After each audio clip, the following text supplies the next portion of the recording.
to the Vice Chair, Dr. Nur Banwali, members of the Fiji Chamber of Commerce and Industry, ladies and gentlemen, Bulbanaka, and a very good morning to all of you. It's an honor and a pleasure for me to be invited here this morning. Well, obviously, it's a nice day, and I'm glad you all got up that early, but I wish I could.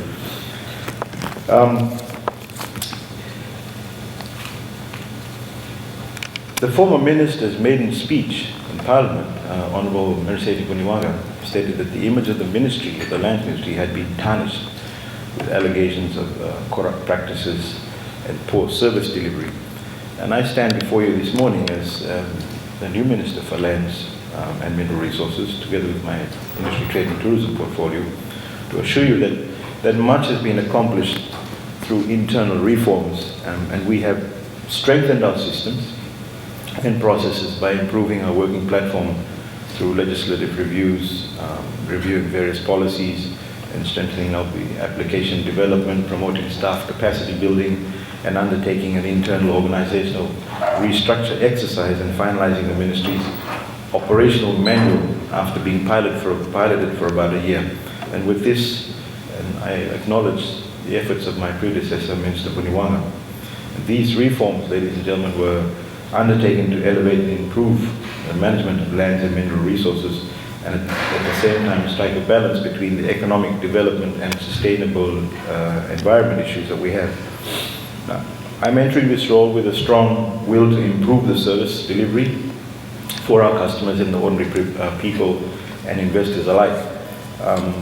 Given the extent and the nature of the natural resources administered by the ministry, from lands to minerals to foreshore, it is important that the ministry strengthens its web of network within the government and also outside of it to extend its implementation and monitoring arm.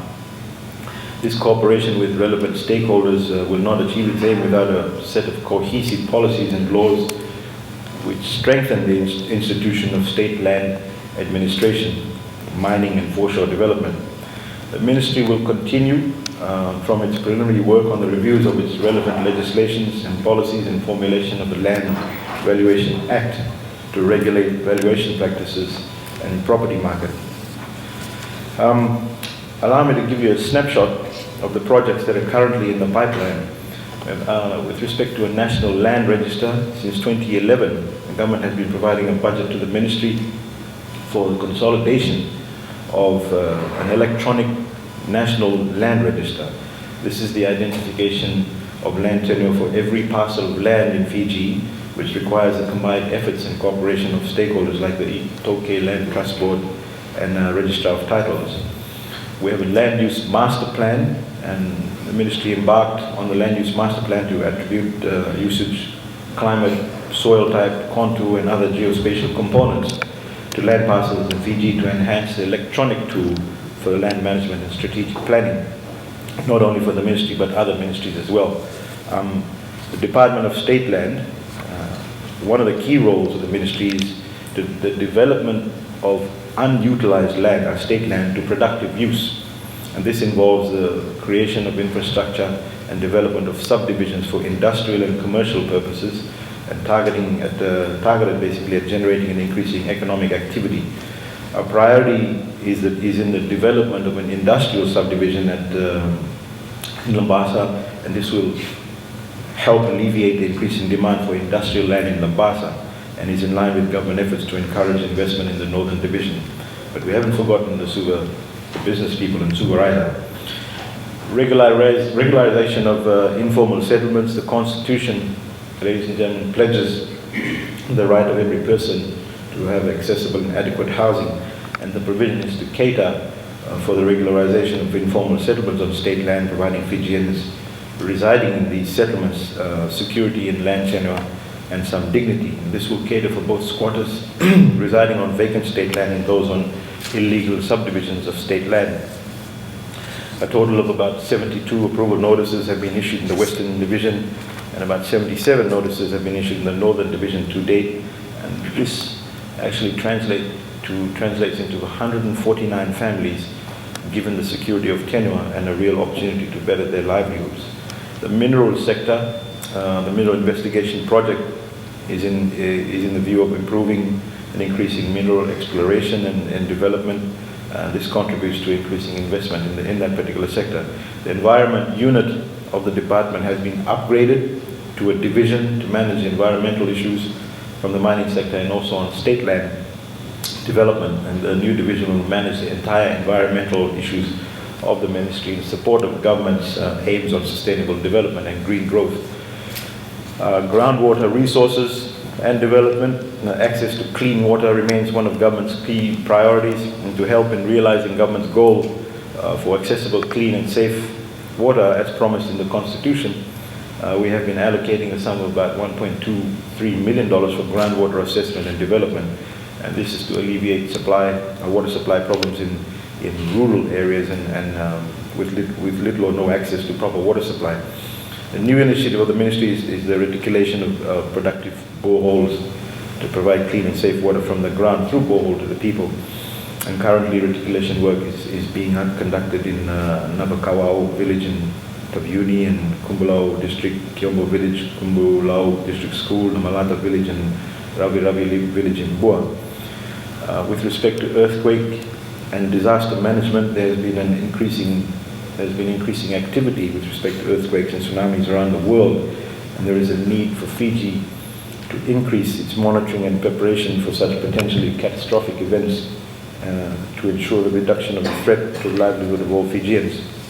The seismology unit of the Mineral Resources Department has been strengthened to cater for 24/7 operation of the earthquake and tsunami monitoring unit of the ministry.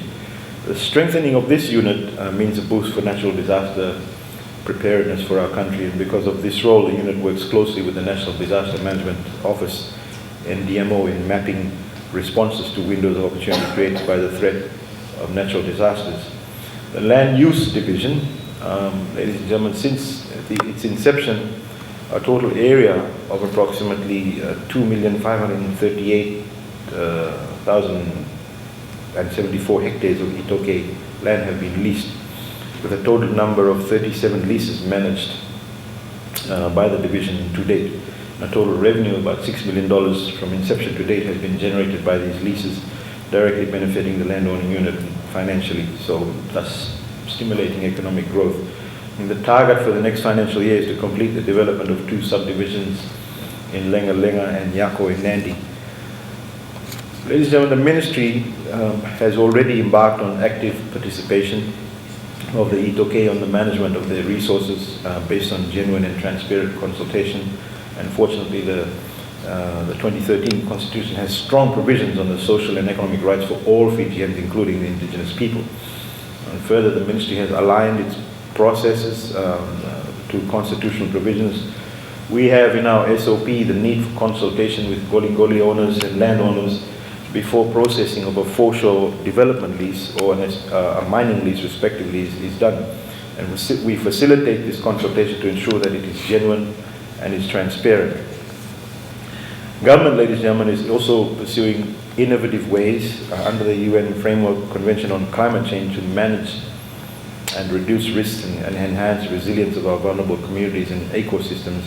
And as alluded to earlier, the ministry continuously facilitates dialogue between the resource owners, the communities, and other stakeholders as part of our processes and dealings. And dialogue is aimed to identify where gap exists and where we are not progressing as expected to achieve sustainable environmental and an economic future. When land, ladies and gentlemen, is used productively, everybody wins. Not only will the landowning unit benefit in terms of improved financial returns, but Fiji and all Fijians will also benefit from the development and increased employment opportunities. And I urge you all to work together towards maintaining a vibrant and equitable dynamic management of our land and minerals for a sustainable environment, economic future. And I know this morning there's probably a whole host of questions you want to ask. That's probably the main aim this morning, right? Yes.